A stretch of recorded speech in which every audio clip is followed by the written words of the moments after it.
everybody, David Noor. I want to welcome you back to another episode of the Curvebenders Live. I'm delighted you're here. I've taken a little bit of a summer hiatus. I've been gone for a few weeks on a cross-country motorcycle ride, but I'm back and excited about the second half of the year in both sharing my own content from my work, but also I've got a great list of guests coming up joining us in the next several months.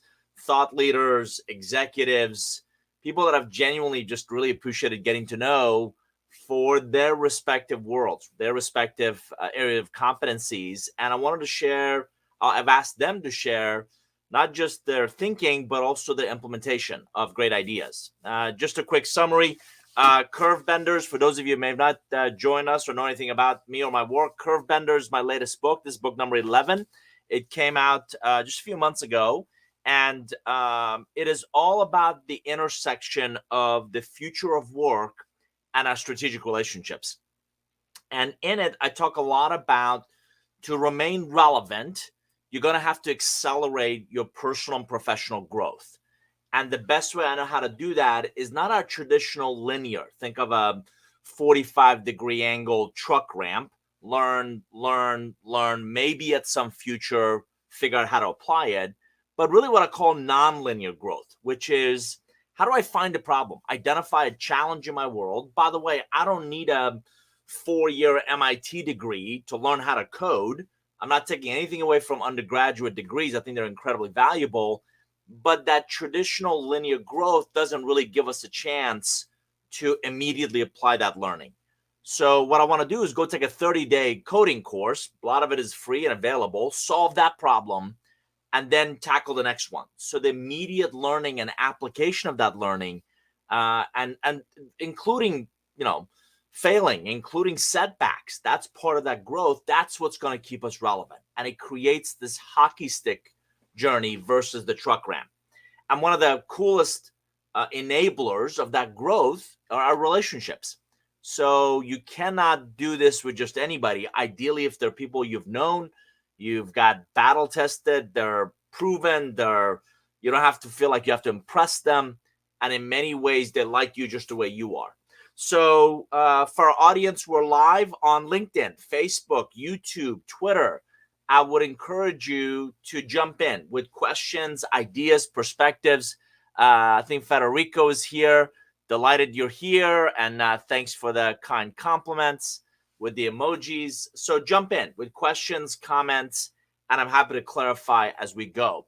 So let me also share my screen, and I'm going to show you, we've been continuing these series. So this session is really an ongoing series. If you can see my screen, in the book, I shared 7 steps that I believe are repeatable, they're predictable, and if you begin by investing in great relationships, actually believe in fewer relationships, but deeper, more authentic, more meaningful relationships, they can become a huge asset to you in any step of this journey. But if I describe Curvebenders as these great relationships that accelerate our growth, that help us remain relevant, that can profoundly change the direction and destination of our personal or professional lives, the consistent comment I get back is, wow, who are these mystical, magical creatures? And where do I find them? And how do I meet them? And regrettably, in the Matrix movie vernacular, I don't have a blue or red pill for you. These people are busy. They're not standing on the sidelines, or sidewalks waiting for you. So what you have to do is start by looking in the mirror. And you have to begin this journey. It's not a sprint. It's a marathon, sometimes a lifelong journey of continuous improvement and really becoming the best version of yourself. I cannot be some of my mentors, just like some of the people I coach cannot be me. So all I ask everybody I interact with, whether you read my stuff or attend any of my sessions, is how do you become the best version of you? And the way I know how to do that is this continuous learning and growth. And in the book, I talk about embracing a digital, an entrepreneurial, and a growth mindset. That was actually step number 1. really developing this personal foundation that says, I'm going to continue to learn, I'm going to continue to grow, I'm going to continue to embrace new digital avenues and how to solve challenges, how to learn through that process. Even if I work for a large organization, I've personally done this over the years myself. Even if I work for a large brand, how do I think and behave like an entrepreneur? How do I see resources as limited, not this bottomless pit that I don't want to waste any? How do I make sure I demonstrate respect for everybody I interact with, for their time, for their backgrounds, for what they can contribute to the conversation or the challenge and opportunity that I'm facing? So those three mindsets, again, digital, entrepreneurial, and growth, is really that personal foundation. The second one I talked about in the previous episode is really about professional commitment. My dad drove into me. I don't care if you're a garbage collector. Be the best garbage collector you can be. So it's all about exceeding existing expectations of you in that role. Stop wearing your eagerness on your sleeve. Have you seen what a good job I'm doing? I'm doing a fantastic job. Have you seen what a great job I'm doing? Nobody really gets a lot of benefit from that. So stop wearing your eagerness on your sleeve and commit to being the best you can in whatever role you've taken on, right? That often leads to today's episode, which I call a catalyst. And again, if you have the book, if you're following along, this is the entire, really chapter 3 of the book that begins on page 89. And it's all about, the title of it is Accelerated Relevancy. And specifically the catalyst is something, and I want to take you back to maybe one of the first chemistry classes you took. So we're talking about step 3 here in the catalyst. And I want to take you back to one of the first chemistry classes you took, where you combined 2 or more chemicals and you saw a chemical, you experienced a chemical reaction. And that catalyst is a substance that accelerated it, right? So, the thing bubbled up, or it foamed up, or hopefully didn't explode, but you get the point. And I reference this catalyst as a spark. So something happens in our daily lives, something happens in our work that really becomes a spark. And I've seen 2 types. Either you reach a ceiling, right? I've been promoted several times, unless I'm willing to move to our corporate headquarters, or I'm willing to upend my life and my family and, kids, schools, and now the spouse becomes a trailing spouse, and I'm physically willing to go to where the headquarters is. I've reached kind of a ceiling in my job, in my company. So either you've reached some sort of a plateau, you've reached some sort of this is as far as I can go, or you know what, without international experience, without product experience, without marketing or operations or manufacturing experience, I've reached kind of where I can get to. Or you start to envision that there has to be, and maybe they coincide, but one is a limitation. The other one is upside. The other one is maybe not continuing on that corporate ladder, but maybe getting on a different path. You know what? I've always been thinking about, could I own a franchise? Could I start a small business? Could I go on my own and do consulting work potentially? Or you know what? Could I go on my own and build a product that is missing in our product portfolio, or an acquisition that I wanted to do that my senior leadership team or board or investors didn't believe would be a viable fit for us? All of those are sparks. All of those are catalysts. Either I've reached a limitation, or there's a different path.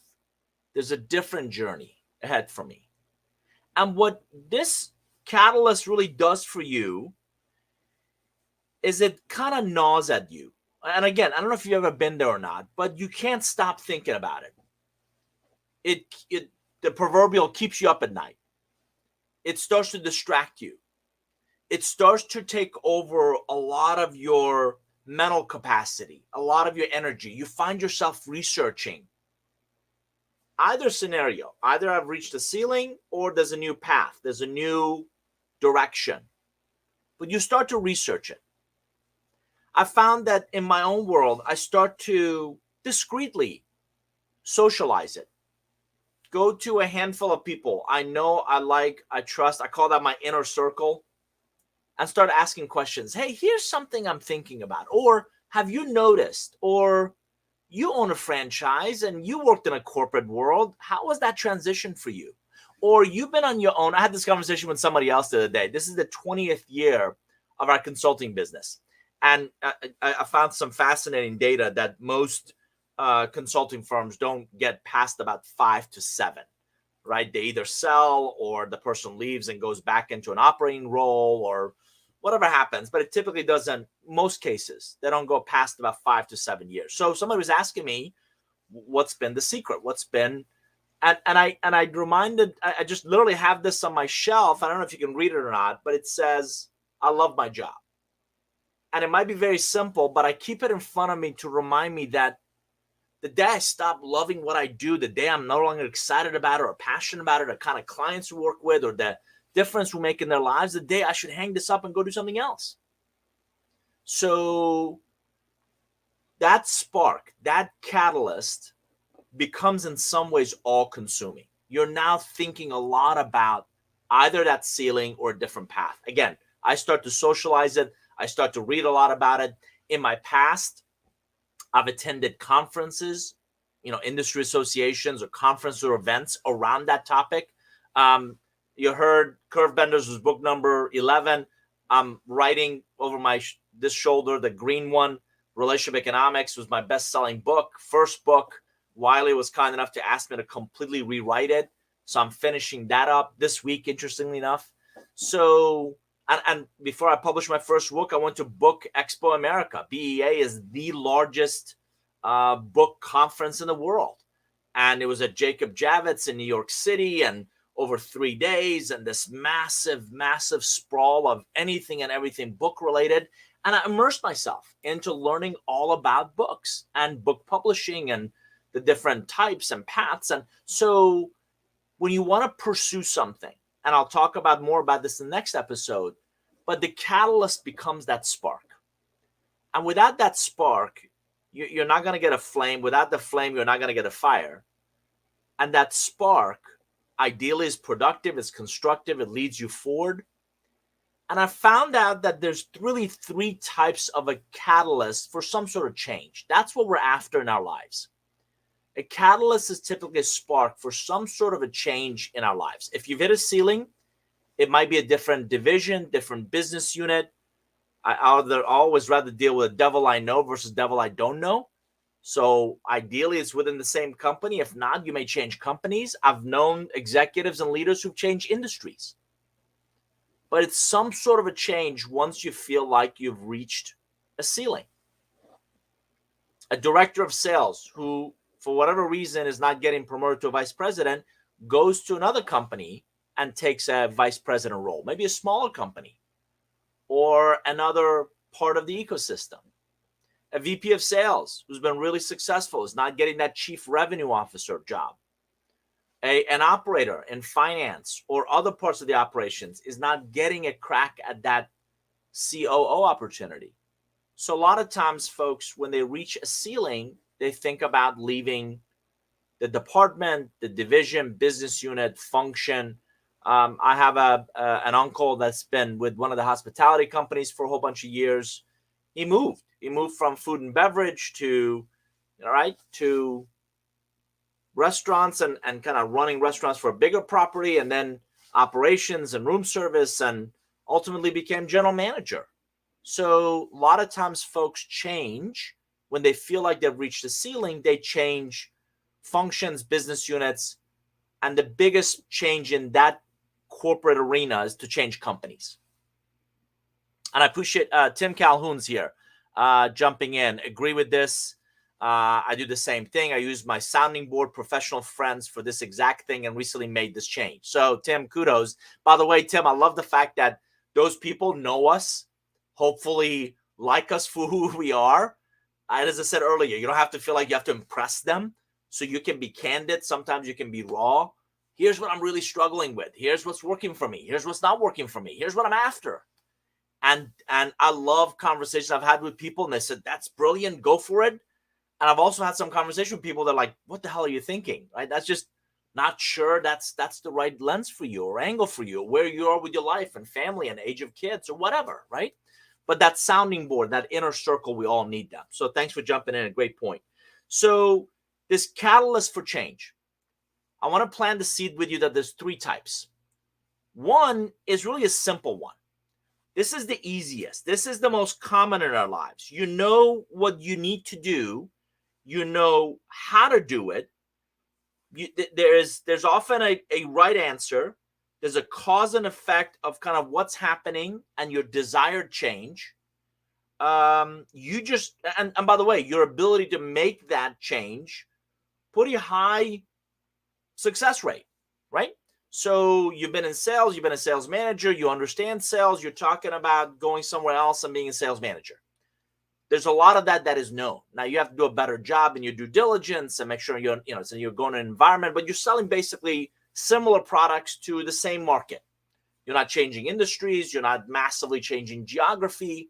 So that's a simple catalyst for change. And in my experience, that's a combination of courage, right? Kind of the courage to kind of make that leap or make those inquiries, due diligence, and this is something not enough people do deeply enough. Due diligence in not just the product, the services, the ecosystem, but the relationships.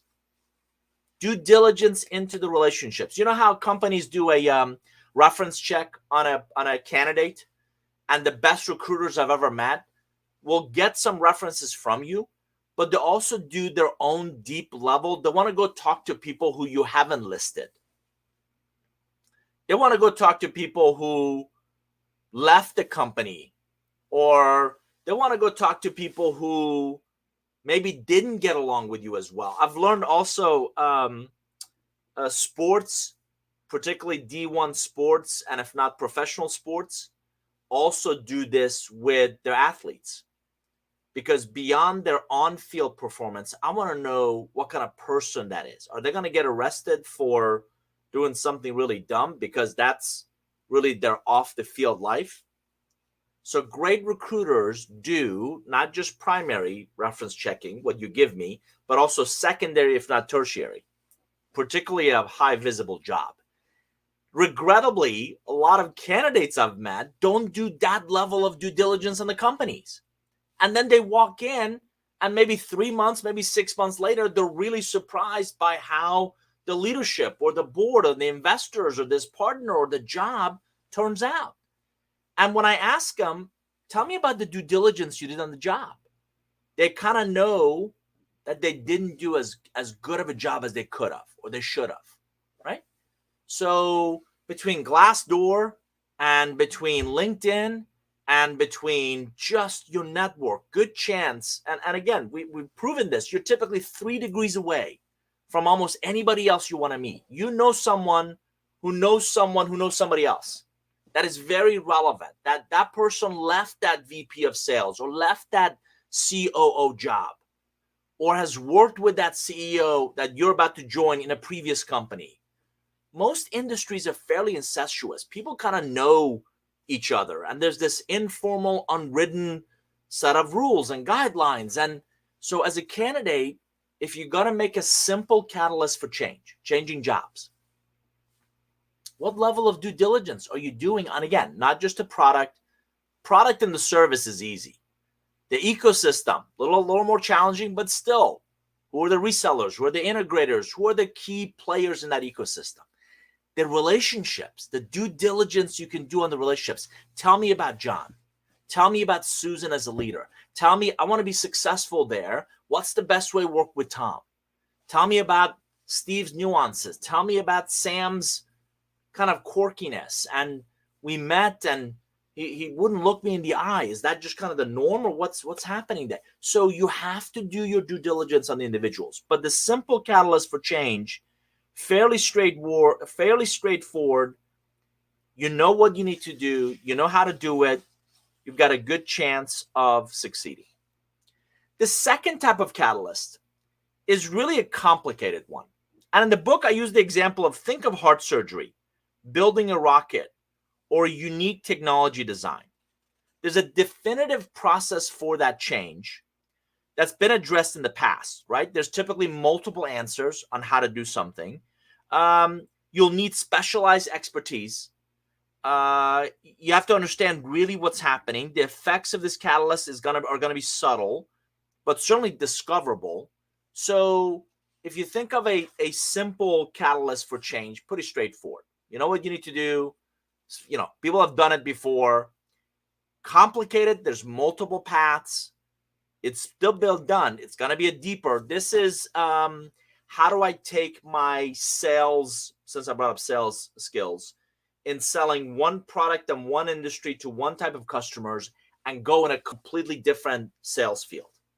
How do I go from selling drugs, right? Drug to not selling technology. Some of those skills are very transferable. The context is going to change. You're going to have to, be willing to be really bad and go back to learning all about a new industry, all about a new ecosystem. If you're selling very specifically in geography, I've got all my relationships are in Atlanta. I know the Southeast. I've traveled. Now I'm going to get up and go do this in San Francisco or go do this in Dubai. Yeah, a lot of that's, the skills are transferable, but now you're talking about a very different ecosystem, very different buyers, language barriers, cultural barriers, right? So complicated catalysts for change also take the courage, also take great due diligence. This is where strategic relationships are really helpful in really understanding potential options, really understanding, as I mentioned, multiple paths, not right or wrong, but the pros and cons of each path. So you've got a spark, you're itching to go do something. There are multiple ways for you to get to the outcome you're after. You've got the courage to kind of make that leap. You've done your due diligence on the options, on the path, now your strategic relationships come in really handy in understanding pros and cons of each of those. Let me give you a very specific example. I think a lot of people like the idea of being an entrepreneur. Ooh, I get to have my own hours and I'm at the pool by 2:00. And what they don't realize, and I think it's Mark Cuban on Shark Tank who calls them wantrepreneurs, right? They want to be entrepreneurs. They like the idea of being an entrepreneur. They have no idea what it takes. Full disclosure, I've borrowed money from one of my credit cards to meet payroll. You learn very quickly. Cash flow is king. And your ability to pay your people and pay for your expenses and pay for the resources you want. You also learn that you need to pay yourself first. Otherwise, you've bought yourself a job. You're going to drive yourself into the grave paying for everything else except yourself. So there's some painful lessons, again, from 20 years of doing this that a lot of people just don't understand. They like the idea, oh, I'm going to hang my own shingles. It's a misnomer. It's a myth if you don't understand the outcomes you're after. So the conversation I've had with a lot of friends is, okay, sounds great. You want to go on your own. Tell me your why. Tell me, what do you envision this thing looking? Because, by the way, it's going to be very difficult for you to go after consulting engagements and also interview for jobs. And if you don't have a supportive home life, if you don't have that rock of Gibraltar behind you, it's very difficult to sustain that because it just takes time. It takes time and effort, and you got to build your brand, and you got to build your unique value add, and you got to start building relationships and ideally repeat or referral work. So being an entrepreneur is more than just hanging your own shingles and, like I said, being by the pool by 2:00. It is a 24. You don't stop being an entrepreneur at 10:00 at night when an executive wants to have a coaching call in my world, right? So you have to go in with your eyes wide open. And that's just one way to create financial freedom. That's just one path to creating more autonomy. That's just one way to develop thought leadership or practice leadership and bring it in a unique and differentiated way. And as I was interviewing for jobs 20 years ago, I couldn't find anything I got real excited about, where I didn't feel like the rug was going to get pulled out from under me. So I talked to my wife and she said, what do you want to do? And I said, I was the happiest when I was on my own. This is my third time. I sold the first one. We shut down the second one. I'll let you know how the third one goes. And she said, do it. I said, honey, we might be poor for a while. It doesn't matter. Do it. because she didn't want me to be like some of our other friends who had great jobs with benefits and this thing called a paycheck. I don't know what that is. But you know what? They were working themselves to death and they were miserable. She's like, I don't want you to be one of those people.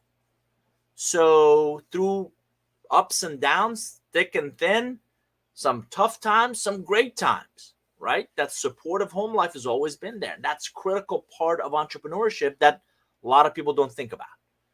So your strategic relationships, a really strong network, becomes invaluable in complicated catalysts for change, in really analyzing your options.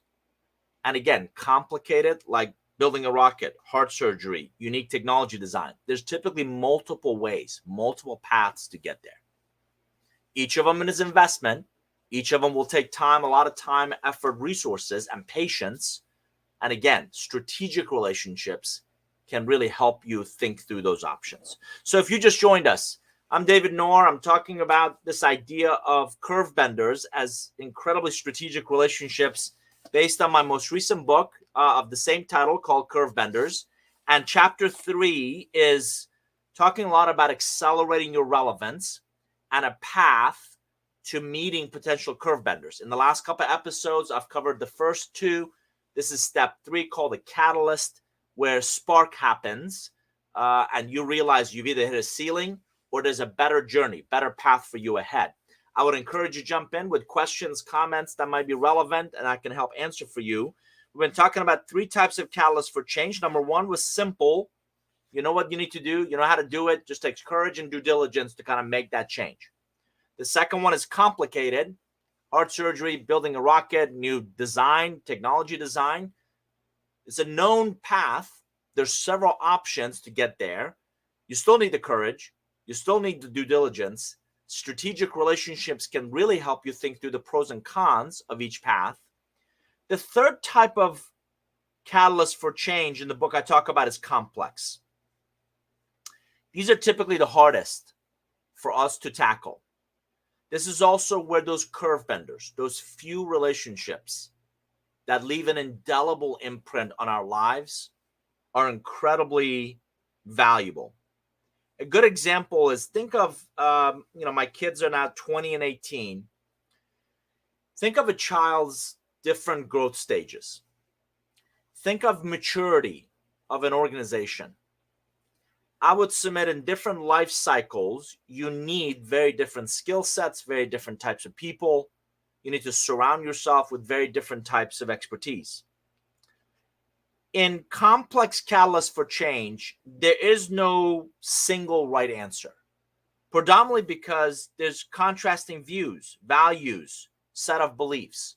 There's different ways. I asked someone recently, why not take that job? This is an executive I'm coaching. And he was very candid. He said, listen, I'm 64. I honestly don't want to work that hard. He's slowing down. Now, he still has, probably another 6-8 years to give, but he doesn't want more responsibility. He's slowing down. He's in that slow down phase. I'd say fall, probably not quite winter, but fall of his career. So this is all about really understanding and developing a deep set of expertise, unbelievable self-organization, and really understanding interconnected systems, interconnected ecosystems. Just building on the entrepreneur idea. It's fairly straightforward to build a service, right? I've been in one for 20 years. Here's a speaking service. Here's a coaching service. Here's a training. It's a service.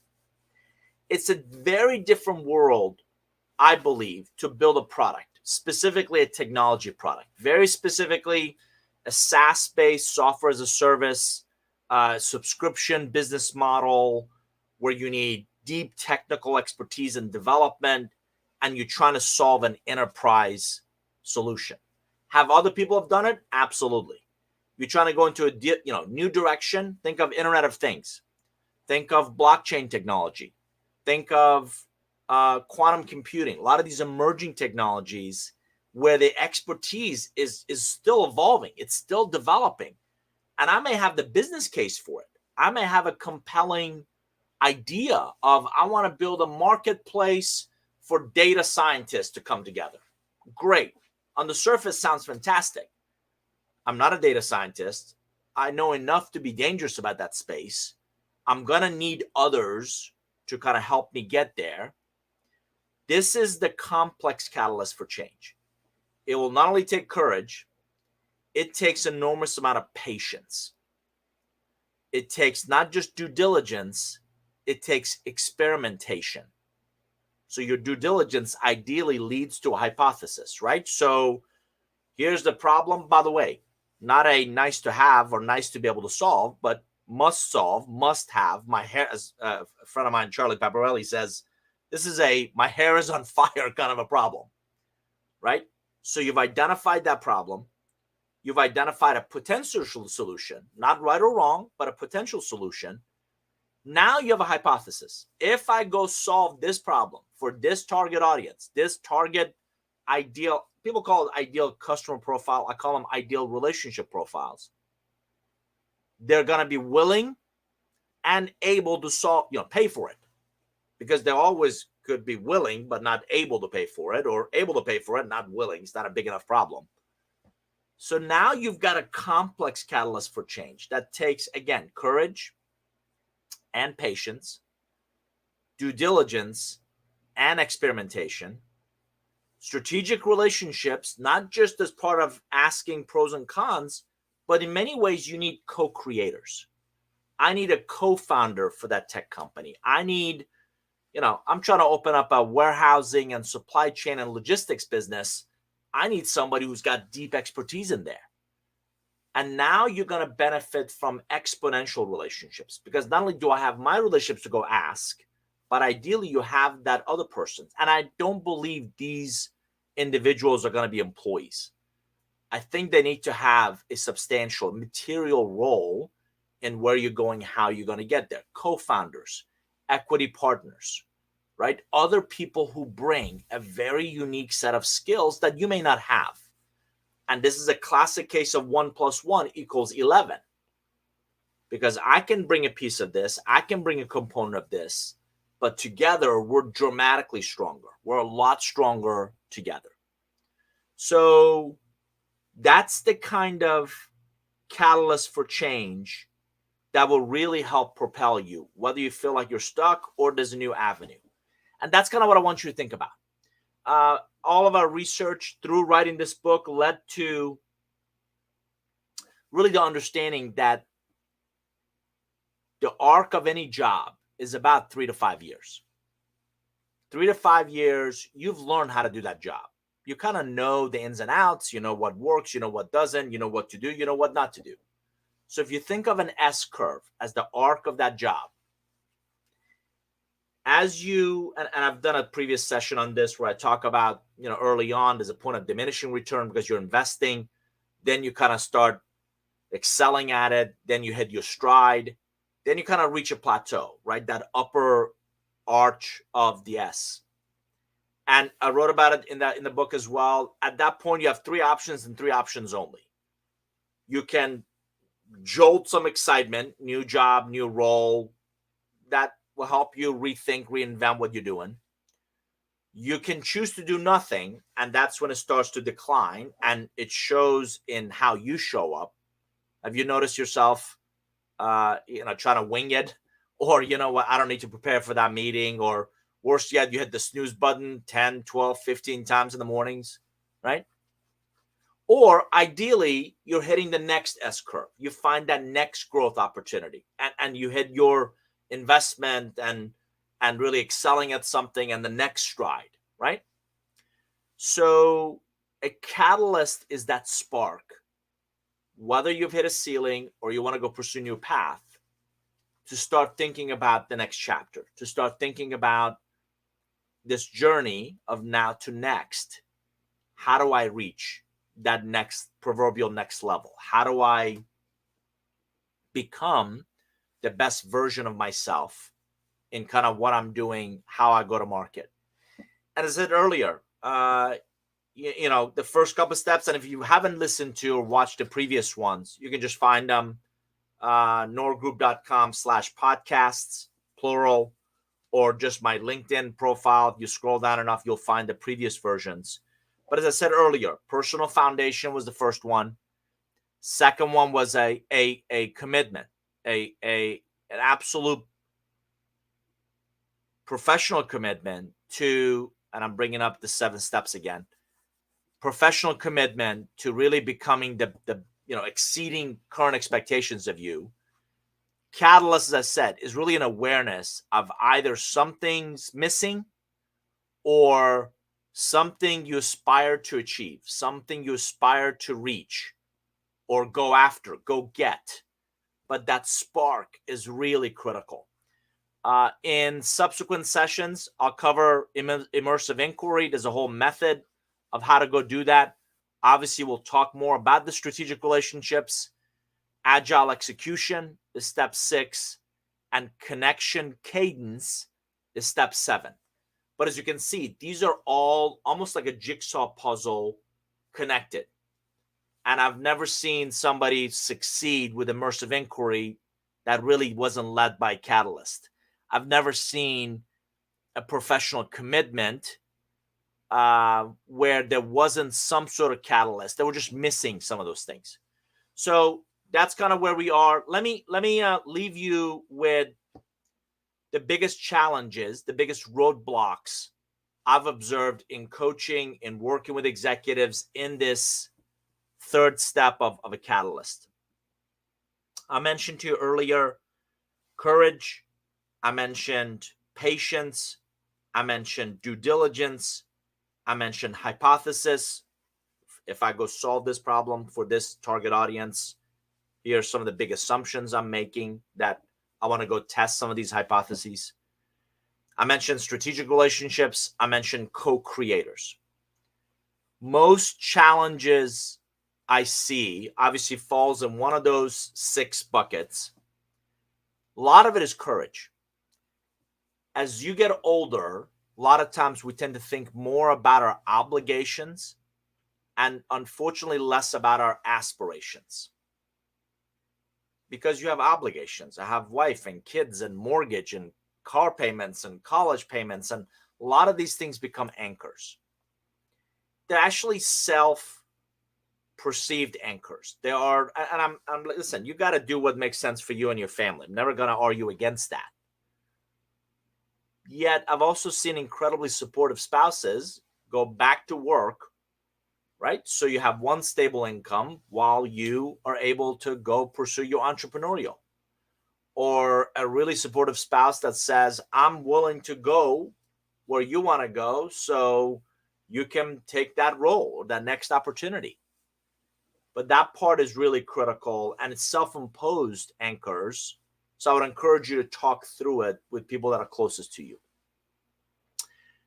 Due diligence, I mentioned earlier, is another big one that not enough people do enough of it. They don't talk enough to their relationships. They don't. This stealth mode is really interesting to me. And I learned years ago in my private equity world, if you've thought about an idea, so have 50 other people.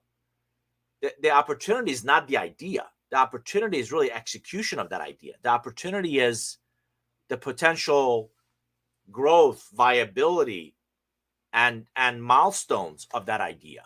So you holding on to ideas isn't the answer. It's how do I discreetly socialize it with people that I like, trust, respect, and make sure. And here's the key. I've always said to people that I'm never afraid of what I don't know. I'm always afraid of what I don't know. And if you don't live, eat, breathe in a particular ecosystem or geography, or you're not an industry insider, whether it's cybersecurity or discrete manufacturing, if you're not an insider, you're going to have blind spots. You're going to have nuances of the industry you don't understand. And the best way I know how to try to immerse myself in that, and we'll talk about this immersive inquiry in the next session, is really go talk to people who are living, eating, breathing that world and have done it for some time. Here's what I'm thinking. And I love asking, what questions am I not asking? And it goes back to the breadth and depth of due diligence that you do. This day and age, I can put up a type form survey and I can get that in front of people. I can mock up a website. I can mock up an experience or series of steps pretty quickly. And with a high degree of confidence, show what that vision could be. Here's the problem I'm trying to solve. Is this really a problem? Which leads me to the third one. With Catalyst for Change, ideally, you're not running away from something. You're running towards something. That's a salient difference, yet it's a critical one. Because if you're running away from a bad boss, who says the next job you're going to go take isn't going to have a worse boss? If you're running away from some sort of an industry issue that you don't care for, who's to say you're not going to run into it again in the next job or the next company or the next industry? So I want you to run towards something. I want you to aspire for a different environment, not running away from a crappy boss, crappy job, crappy company, bad hours, whatever. Right? So the other challenge that I see is bias going into. It said this is a spark. Catalyst is a spark, and people who have bias, in essence, have blinders on, right? And they either refuse to see what's on the periphery. They don't see it. So there's a 2x4 coming your way, and it's got a rusted nail in it. Or they talk themselves. This is the worst case scenario, right? They talk themselves into something that is just not there. Oh, if I go join this company, they've told me that I'll come in at this position, and within 6 months they're gonna pour me, they're gonna promote me to a different position, and the founder of the company is gonna step aside. Really? Does the founder of the company know that? So they go there, and I'm coaching one today. 2 years later, they still dangling this potential future, and I don't believe it's going to happen. Maybe I'm wrong, and I've been wrong before. But they told this woman that in 6 months you're going to have this position. 2 years later, she still doesn't have it. There's no line of sight of when it's going to happen. And what she's done is she's talked herself into believing that to be the case. That's a bias, in my opinion. That's a myopic lens on an aspiration, right? And there's no easy answer unless she's willing to leave the company, leave the job, and give them an ultimatum. But we're trying to figure out, are there other options? Are there other ways to kind of get a definitive line, and it may not be, right? The final challenge that I captured here that I want to share with you is, again, a mentor drove into me, throw away your stopwatch and get a compass. And I got to tell you, first time I heard that, I didn't understand what that meant. And when I asked, I'm paraphrasing, the response was, well, you're obviously eager to get things done, hence the stopwatch, right? Let's go. I'm impatient. I want everything done yesterday. I want to get there. That's great. Where are you going? What's the direction? Is this consistent with your journey? Jobs are often highly transactional. You're going to go there for most of us a period of time. I'm going to do this. And then what? What's the path? What's this? And I call it your journey from now to next. And in the book, I talk about your next decade. How are you breaking that up of here's where I'm going. Here's what I want to be doing. Here's what's important to me. I don't ever envision retiring. I'll retire when I die. Will I slow down? Probably. Do I want to have aspirations to go teach, maybe at a university level? Sure. But I still feel like not only I have a whole bunch of value to add, but there's a lot I'm curious about. I want to go explore. So if you don't have this journey from your now to next, if you don't have some direction of where you're going, any job will do. Any next project, next initiative, next business unit, will do. I found a really interesting statistic by the U.S. Labor Department that says an average 38-year-old has had 14 different jobs. So jobs can be highly transactional. They'll come and go. What direction? What compass? And that's where that catalyst, that spark needs guidance. That spark needs guardrails. That spark needs direction to fuel your personal and professional growth. So I hope this has been of interest and value to you. Obviously, I'm passionate about this topic. I'd love to hear your comments. We will post this also, repurpose this live event as a podcast. Again, norgroup.com/podcasts, plural. We've got several of these that we run each week.